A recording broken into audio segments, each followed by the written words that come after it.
Glory to the Bona Prodina, the Bandari, the Nadibana, Moda, Bondara, Abada, Moda, Subadabada, Adibana, Moda, Bandari, the Nadibana, Moda, Bandari, the Nadibam, Kabara, Bandara, Pro, Yabana, the Dida, or the Divinati, the Pro, the New Destotum. Praise the Lord, hallelujah. ദൈവത്തിന് സ്തോത്രം. ദൈവനാമത്തിന് മഹത്വം ഉണ്ടാകട്ടെ. കർത്താവിന്റെ കൃപയിൽ ആശ്രയിച്ചുകൊണ്ട് ഒരു പകൽക്കാലം കൂടെ ദൈവമാനപ്പെടുത്തൽ കാണുന്ന ഒരുപാട് കർത്താവ് കൃപയാൽ ഇടയാക്കി തീർത്തതോർത്ത് ദൈവത്തിന് നന്ദി കരയേറ്റുന്നു. ഈ പകൽക്കാലം ദൈവത്തിന്റെ വചനവുമായി ദൈവസന്നിധിയിൽ കടന്നു വന്ന് ഈ മഹാനായ വർഷിപ്പ് സെന്ററിന്റെ ഫേസ്ബുക്ക് പേജിലൂടെ ഒരു സന്ദേശം കൂടെ അറിയിക്കുവാൻ കർത്താവ് കൃപ ചെയ്തതോർത്ത് ദൈവത്തെ സ്തുതിക്കുന്നു. അനേക ജീവിതങ്ങൾക്ക് ലഭിക്കാത്ത ഒരു സാവകാശമാണ് കർത്താവ് ഈ പകൽക്കാലം നൽകിയിരിക്കുന്നത്. മരണം വഴിയായ അനേക ലോകത്തിൽ നിന്ന് മാറ്റപ്പെട്ടു. അതേപോലെ തന്നെ സമാധാനമില്ലാതെ സ്വസ്ഥതയില്ലാതെ അനേകർ ഭാരപ്പെടുന്നു. രോഗികളായി ക്ലേശം അനുഭവിച്ചുകൊണ്ട് പലവിധത്തിൽ അനേക ജീവിതങ്ങളായിരിക്കുന്നു. ചിലർ അനർത്ഥത്തിലും അപകടങ്ങളിലും പെട്ട് ഭീതിപ്പെട്ടിരിക്കുന്ന അനുഭവങ്ങൾ. എന്നാൽ അതിന്റെ എല്ലാ നടുവിൽ കണ്ണിൻപടി പോലെ കാത്തി പരിപാലിക്കുന്ന ദൈവകൃപയെ ഓർത്തുകൊണ്ട് ദൈവത്തെ സ്തുതിപ്പാൻ, അതേപോലെ ദൈവത്തിന്റെ സന്നിധിയിൽ നിന്നുകൊണ്ട് തിരുവചനം ഘോഷിക്കുവാൻ കർത്താവ് നൽകിയ വിലയേറിയ അവസരത്തെ ഓർത്ത് ഇത്തരണത്തിൽ ദൈവത്തെ സ്തുതിച്ച് മഹത്വപ്പെടുത്തിക്കൊണ്ടിരിക്കുന്നു. കഴിഞ്ഞ ദിവസങ്ങളിലും അനേക ജീവിതങ്ങളെ ഓർത്ത് തങ്ങളുടെ വിഷയങ്ങൾ, വേദനിപ്പിക്കുന്ന വിഷയങ്ങളെ ഓർത്ത് പ്രാർത്ഥിപ്പാനില്ല കർത്താവ് ഇടയാക്കി തീർത്ത് അവിടെ എല്ലാം വലിയ ദൈവികപ്പെടുന്നതിന് ആമേൻ തന്റെ മക്കൾ പ്രാപിക്കുന്നത് കൊണ്ട് സന്തോഷിപ്പാൻ അവിടുത്തെ കർത്താവ് കൃപയാൽ ഇടയാക്കി തീർത്തതോർത്ത് ദൈവത്തെ സ്തുതിക്കുന്നു. ഹല്ലേലൂയ. ഇന്ന് പകൽക്കാലവും കർത്താവിന്റെ കരങ്ങളിൽ ഏൽപ്പിച്ചുകൊണ്ട് പ്രാർത്ഥനയോടെ ആമേൻ അടുത്തു വരുന്നു. പ്രാർത്ഥന, ഏതെങ്കിലും നിലകളിലുള്ള പ്രാർത്ഥനകൾ ആവശ്യമുണ്ടെങ്കിൽ കർത്താവിന്റെ സന്നിധിയിൽ തന്റെ മക്കൾ ആവശ്യപ്പെടുന്നതനുസരിച്ച് പ്രാർത്ഥിപ്പാൻ ഒരുക്കത്തോടെ ആയിരിക്കുന്നു. നിങ്ങൾക്ക് വിളിച്ച് പ്രാർത്ഥിപ്പാൻ തക്കവണ്ണ നമ്പർ അതിനിടയിൽ തന്നെ രേഖപ്പെടുത്തിയിട്ടുണ്ട്. ദൈവത്തിന്റെ സ്തോത്രം. ഹല്ലേലൂയ. ദൈവനാമത്തിന്റെ മഹത്വം. ഇന്ന് പകൽക്കാല ചിന്തയ്ക്ക് ആധാരമായിട്ട് തിരഞ്ഞെടുക്കാനിടയായി തീർന്നൊരു വേദചിന്ത. ദൈവത്തിന്റെ സ്തോത്രം. വാഗ്ദത്തങ്ങൾ എങ്ങനെ അവകാശമാക്കാം? ദൈവത്തിന്റെ സ്തോത്രം. ദൈവിക വാഗ്ദത്തങ്ങൾ എങ്ങനെ അവകാശമാക്കാം? ദൈവത്തിന്റെ സ്തോത്രം. ആമേൻ. ഹല്ലേലൂയ. അങ്ങനെ ഒരു ചിന്ത, അതുമായിട്ടാണ് ഇന്ന് പകൽക്കാലം ദൈവത്തിന്റെ സന്നിധിയിൽ അടുത്ത് ഒരുപാട് കർത്താവ് കൃപയാൽ ഇടയാക്കി തീർത്തത്. അത് ഒരു വാക്ക് പ്രാർത്ഥിക്കാൻ. ഞങ്ങളുടെ വാഴ്ത്തപ്പെട്ട സ്വർഗസ്ഥ നല്ല പിതാവേ, തിരുനാമത്തിന് നന്ദിയോടെ സ്തോത്രം ചെയ്യുന്നു. ഈ നല്ല പകൽക്കാലം ഒരുക്കി തന്ന ദൈവത്തിന് നന്ദി കരയേറ്റുന്നു. അനേക ജീവിതങ്ങൾക്ക് ലഭിക്കാത്ത സാവകാശം ഒരുക്കിയ കർത്താവേ, ഇന്ന് പകൽക്കാലം വചനം കേൾക്കുവാൻ താല്പര്യത്തോടെ കടന്നു വരുന്ന ദൈവത്തിന്റെ മക്കൾക്ക് അതല്ല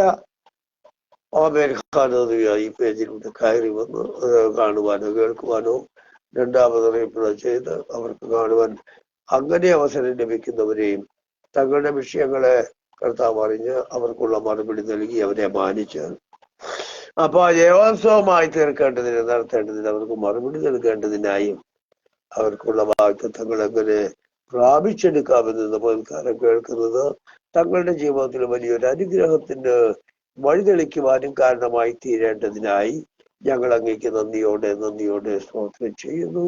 കർത്താവേ, നിന്റെ മാറ്റമില്ലാത്ത വലിയ കരം സാധുക്കളാകുന്ന ഞങ്ങളുടെ അപേക്ഷകൾക്ക് നടുവിൽ അവിടെ നീട്ടുകയും അത്ഭുതത്തിന്റെ മറുപടി നൽകണമേ. നെറ്റ് സംവിധാനങ്ങൾക്കോ അവന്റെ ഇലക്ട്രിസിറ്റിക്കോ ദോഷമൊന്നും വരാതെ കർത്താവിന്റെ ബലത്തിന്റെ കരം കൊണ്ട് കാക്കേണ്ടതിന് ദൈവപ്രവൃത്തിക്കായി ശക്തീകരിക്കേണ്ടതിനായും പ്രാർത്ഥിക്കുന്നു. കർത്താവേ, നിന്റെ കൃപ, നിന്റെ ദയ, നിന്റെ കരുണ, നിന്റെ കാവല് ഉണ്ടാകണം.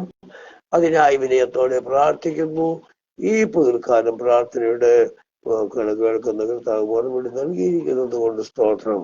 ഏതെങ്കിലും രോഗികളോ സാമ്പത്തിക ക്ലേശം അനുഭവിക്കുന്നവരോ മാനസികമായി വ്യത അനുഭവിക്കുന്നവരോ ആമേൻ കുടുംബ തകർച്ചയ്ക്ക് മുൻപിൽ നിൽക്കുന്നവരോ അല്ലെങ്കിൽ ആരും സഹായമില്ല, കൈവിട്ടു പോയല്ലോ, എന്ത് ചെയ്യുമെന്ന് ഭാരപ്പെടുന്ന അങ്ങനെയുള്ള ജീവിതങ്ങൾ ഇന്ന് പകൽക്കാലം വെളിവിനെ കേൾക്കുന്നെങ്കിൽ തങ്ങളുടെ ജീവിതത്തിൽ ഒരു വലിയ വിടുതല് അനുഭവിക്കുന്ന പകലായി മാറുവാൻ കർത്താവ് കൃപ ചെയ്യേണ്ടതിനായി പ്രാർത്ഥിക്കുന്നു കർത്താവേ. ഹല്ലേലൂയ. വെറുതെ അവർ ദൈവവചനം കേട്ടുപോയി എന്നല്ല, എന്നാൽ അതേപോലെ തന്നെ ഒരു ജീവിതമെങ്കിലും മാനസാന്തരത്തിലേക്ക് വരണം. ഏഴയാകുന്നതിൽ നിന്റെ സന്നിധിയിൽ ചോദിക്കുന്നത് പോലെ കാഴ്ചക്കാരുടെയോ കേൾവിക്കാരുടെയോ എണ്ണത്തിന്റെ വർധനവിനല്ല, ആമേൻ, ജീവിതങ്ങൾ യേശുവിനെ പൂർണ്ണമായി ആകർഷിക്കപ്പെടുന്ന, മാനസാന്തരപ്പെടുന്ന ഒരു അനുഭവം ആ നിലകളിൽ ഒരുക്കേണ്ടതിനായി പ്രാർത്ഥിക്കുന്നു. പ്രാർത്ഥന കേട്ടതുകൊണ്ട് സ്തോത്രം, യേശുവിന്റെ നാമത്തിൽ തന്നെ ആമേൻ. ഹല്ലേലൂയ. ദൈവത്തിന്റെ സ്തോത്രം. ഈ പകൽക്കാലം എന്നെ കേൾക്കുവാൻ മനസ്സ് കാണിക്കുന്ന ആമേൻ എല്ലാവർക്കും ക്രിസ്തുവേശുവിൽ സ്വാഗതം അരുളുന്നു. ദൈവത്തിന്റെ സ്തോത്രം. ദൈവിക വാഗ്ദത്തങ്ങൾ എങ്ങനെ പ്രാപിച്ചെടുക്കാം എന്നുള്ള ഒരു ചിന്തയാണ് ഇന്ന് പകൽക്കാലം ആമേൻ ദൈവത്തിന്റെ സന്നിധിയിൽ ഈ ഫേസ്ബുക്ക് പേജിലൂടെ കൊണ്ടുവരുവാൻ തക്കവണ്ണം കർത്താവിൽ താല്പര്യപ്പെടുത്തുന്നത്. നമുക്കറിയാം, വേദപുസ്തകത്തിൽ 66 പുസ്തകങ്ങൾ ഉള്ളതിൽ അനേക വാഗ്ദത്തങ്ങൾ രേഖപ്പെടുത്തിയിരിക്കുന്നതായി നമുക്ക് കാണുവാൻ തക്കവണ്ണം സാധിക്കും. ആമേൻ. ഹല്ലേലൂയ. അത് പ്രാപിച്ചെടുക്കുവാൻ തക്കവണ്ണം ആണ്. അത് ഇസ്രായേലിന്റെ മാത്രമല്ല, എന്നും നമുക്ക് ഓരോരുത്തർക്കും ആമേൻ ഹല്ലേലൂയ ദൈവവുമായുള്ള ബന്ധത്തിന് അടുത്ത് ചെന്ന് വിശ്വസിച്ചുകൊണ്ട് അടുത്ത് ചെല്ലുന്ന ഏതൊരു വ്യക്തിക്കും യാതൊരു തടസ്സവും കൂടാതെ അത് കരസ്ഥമാക്കുവാൻ സാധ്യമായി തീരും എന്ന് വ്യക്തമായി നമുക്ക് മനസ്സിലാക്കുവാൻ തക്കവണ്ണം സാധിക്കും. ഇന്ന് പകൽക്കാലം എന്നെ കേൾക്കുന്ന പ്രിയമുള്ളവരെ, ഓരോ ദിവസങ്ങളിലും നമുക്കുള്ള വാഗ്ദത്തങ്ങൾ നാം അത് പ്രാപിച്ചുകൊണ്ട് മുന്നേറുവാൻ വിശ്വാസത്താൽ അടുത്തു വരുന്നെങ്കിൽ അത് സാധ്യമായി തീരും. ദൈവത്തിന് സ്തോത്രം. Price the Lord. ഹല്ലേലൂയ. അനേക വാഗ്ദത്തങ്ങളെ കൊണ്ട് ദൈവത്തിന്റെ വചനം നിറച്ചിരിക്കുന്നതായിട്ട് നമുക്ക് കാണുവാൻ തക്കവണ്ണം സാധിക്കും. ആമേൻ. Praise the Lord. ഹല്ലേലൂയ. ഇവിടെ ഒരു വേദവാക്യം ഞാൻ ഉദ്ധരിക്കാം.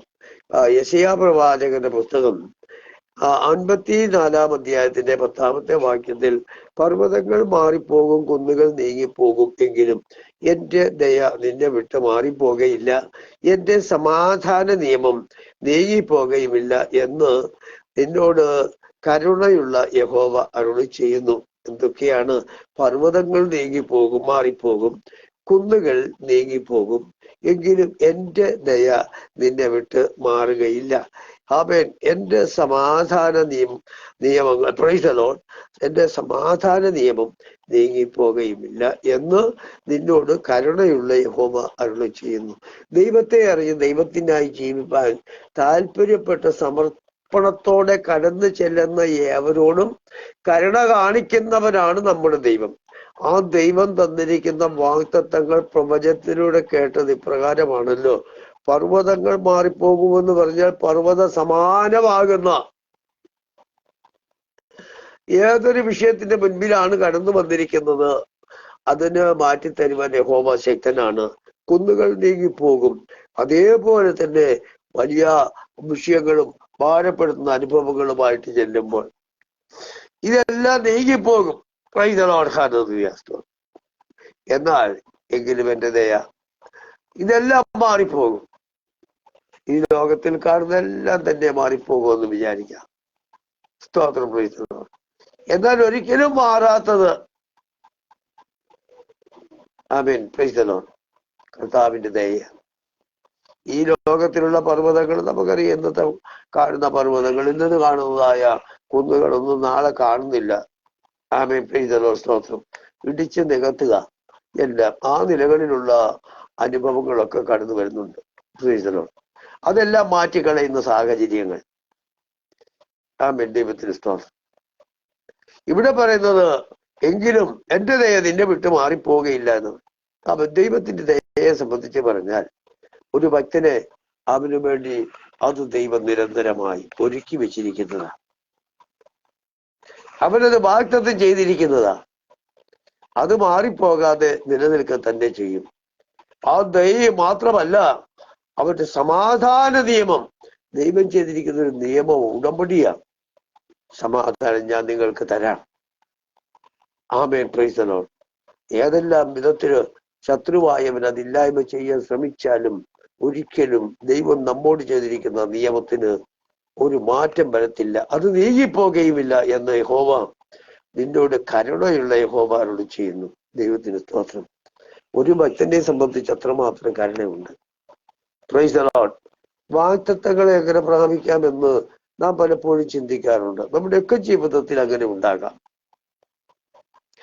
ആമേൻ. 1999 അവസാന കാലഘട്ടത്തിൽ ഇതുപോലെ കട്ടപ്പനയിൽ ഒരു ശുശ്രൂഷ കഴിഞ്ഞ് മടങ്ങി വരുന്ന സന്ദർഭത്തിൽ ഞാൻ കട്ടപ്പന ബസ് സ്റ്റാൻഡിൽ നിന്ന് പ്രൈസ് ദി ലോർഡ് കൊണ്ടോടി ബസ്സിൽ കയറി.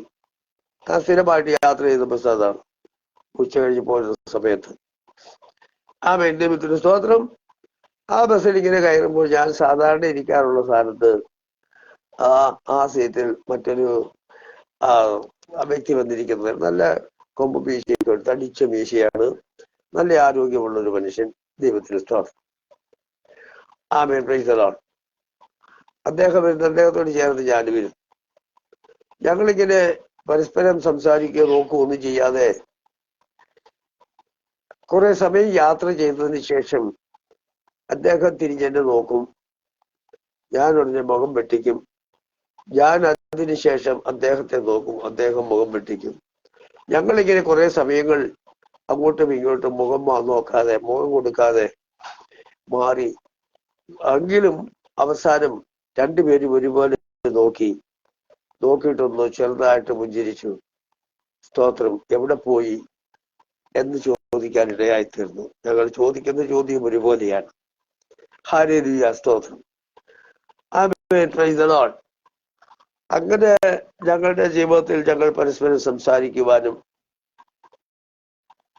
പരിചയപ്പെട്ട കാര്യങ്ങളിലേക്ക് കടക്കുവാനും ഇടയായി തീർന്നു കഴിഞ്ഞപ്പോൾ ഞാൻ പറഞ്ഞു, ഞാനിങ്ങനെ സുവിശേഷ വേല ചെയ്യുന്ന ഒരു ദൈവത്തിന്റെ ദാസനാണ്. ഇതിന്റെ അടുത്താണ് ശുശ്രൂഷ ചെയ്യുന്നത്.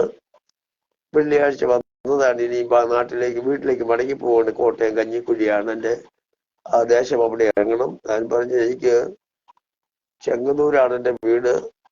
എനിക്ക് ഇടയ്ക്കിറങ്ങുന്നില്ല. കോട്ടയത്ത് ചെന്നൊരു ചെറിയ ആവശ്യമുണ്ട്. അതുകൂടെ സാധിച്ചിട്ട് അവിടുന്ന് തിരുവല്ലയിൽ ഇറങ്ങി ഒരാളെ കണ്ടിട്ട് വേണം ചെങ്ങന്നൂർക്ക് പോകാൻ. ഇങ്ങനെയൊക്കെ തന്നെ ആവശ്യങ്ങളെ കൂടെ പറഞ്ഞിട്ട് ഞങ്ങൾ ഒന്നിച്ച് യാത്ര ചെയ്ത് പോകുമ്പോൾ താനും പറഞ്ഞ് ഞാനും സുവിശേഷകനാണ്. പ്രത്യേക ഒരു സാഹചര്യത്തിൽ ഞാൻ ഇവിടെ ഇങ്ങനെ വന്നതാണ്. മറ്റൊരാൾ ക്ഷണിച്ചിട്ട് ഞാൻ കട്ടപ്പനയിൽ വന്നു. ഒരു മീറ്റിങ്ങിന് വേണ്ടി ക്ഷണിച്ചതാണ്. എന്നെ ക്ഷണിച്ച ആള് വരാമെന്ന് പറഞ്ഞ സമയത്ത് വന്നില്ല. അതുകൊണ്ട് എനിക്ക് കടന്നു പോകാൻ സാധിക്കാതെ നിൽക്കുമ്പോൾ ഇവിടെ അടുത്തുള്ളതായ ഒരു ടെക്സ്റ്റൈൽ ഉടമ എന്നെ വന്ന് കൂട്ടിക്കൊണ്ടുപോയി. അദ്ദേഹത്തിന്റെ വീട്ടിലൊരു കൂട്ടായ്മയുണ്ട്. അപ്പൊ ശനിയാഴ്ച രാത്രിയിലും ഞായറാഴ്ച പകലും അവിടെ നടന്ന ആരാധനകളിൽ പങ്കുചേർന്നു ദൈവവചനം ഘോഷിക്കാനിടയായി തീർന്നു എന്ന് താൻ പറഞ്ഞു. താൻ ഒരു കേണലാണ്. റിട്ടയർഡ് ആയതല്ല. ഒരു ആക്സിഡന്റിൽ പെട്ട് താൻ ജോലി റിസൈൻ ചെയ്ത് അവിടുന്ന് ദൈവത്തിന് വേണ്ടി ജീവിപ്പാൻ തക്കവണ്ണം തീരുമാനിച്ച് ദൈവവചനം പഠിച്ച് ദൈവവേല ചെയ്യാൻ ഇറങ്ങി തിരിച്ചെങ്കിലും തന്റെ ആ പഴയ മീശയോ അതൊന്നും താൻ കളയാതെ അതേ രൂപത്തിൽ തന്നെയാണ് ഇന്നും താൻ ആ വേല ചെയ്തുകൊണ്ടിരിക്കുന്നത്. ദൈവത്തിന് സ്തോത്രം. Price the Lord. അവരെങ്കിലും എന്റെ ജീവിതത്തിന്റെ അനുഭവങ്ങൾ ഇങ്ങനെ പറയാനിടയായി. ബാംഗ്ലൂർ വെച്ച് ഒരു ആക്സിഡന്റ് പെട്ടു. കുടിച്ച് സ്വന്തമായിട്ട് ഒരു സൈക്കിള് പോലും ഇല്ലാത്ത ഒരു സാഹചര്യത്തിൽ തന്റെ ഭാര്യ ഒരു ഡോക്ടറാണ്, മിലിറ്ററി ഡോക്ടർ. മക്കൾ 2 പേരുണ്ട്. ഒരാൾ മെഡിസിൻ പഠിക്കുന്നു, ഒരാൾ എഞ്ചിനീയർ പഠിക്കുന്നു. എല്ലാം നഷ്ടപ്പെട്ടു. ഒന്നുമില്ലാത്ത കിട്ടുന്നത് കടം വീട്ടാനല്ലാതെ തനിക്കൊന്നും സാധ്യമല്ല. അങ്ങനൊരു നിലകളിൽ ഇരിക്കുമ്പോഴാണ് പെട്ടെന്ന് ഒരു ആക്സിഡന്റ് വന്നത്. അങ്ങനെ മരണത്തോട് മല്ലടിച്ച് കിടക്കുമ്പോൾ ദൈവത്തെ കൊണ്ടല്ലാതെ യാതൊരു വിടുതലുമില്ല എന്ന് പറയുന്നതായ ഒരു ശബ്ദം ബോധം തെളിഞ്ഞു വരുമ്പോൾ ഇങ്ങനെ കേൾക്കാനിടയായി. ഭാര്യ പറയുന്നതാലി ദൈവത്താൽ അല്ലാതെ ദൈവത്തിനായി ജീവിക്കാമെന്ന് സമ്മതിക്കും. ദൈവത്തെ കൊണ്ടല്ലാതെ ഒരു വിടുതൽ തരാൻ സാധിക്കത്തില്ല. ഡോക്ടർമാരും അതേ വാക്ക് പറയുന്നു. ഇങ്ങനെ പല ആവർത്തി തന്റെ ജീവിതത്തിൽ ആ വാക്കുകൾ കേൾക്കാനിടയായി കഴിഞ്ഞപ്പോൾ തലയ്ക്ക് ഇഞ്ചറി ഉണ്ട്, തലച്ചോറിന് മുറിവുള്ളത് കൊണ്ട് മറ്റൊരു മരുന്നും തനിക്ക് ചെയ്യാൻ സാധ്യമല്ല. അങ്ങനെ കിടക്കുമ്പോൾ ഈ വാക്കുകൾ തന്റെ ജീവിതത്തിൽ കേൾക്കാൻ ഇടയായി തീർന്നു. അങ്ങനെ ദൈവത്തോട് ഉടമ്പടി ചെയ്യുക, സമ്മതിക്കുക. എനിക്ക് ഇവിടുന്ന് ഒരു ജീവിതം തന്നാൽ ഞാനിനി ഇന്ന് മുതൽ, ആ സമയം മുതൽ എൻ്റെ കർത്താവിന്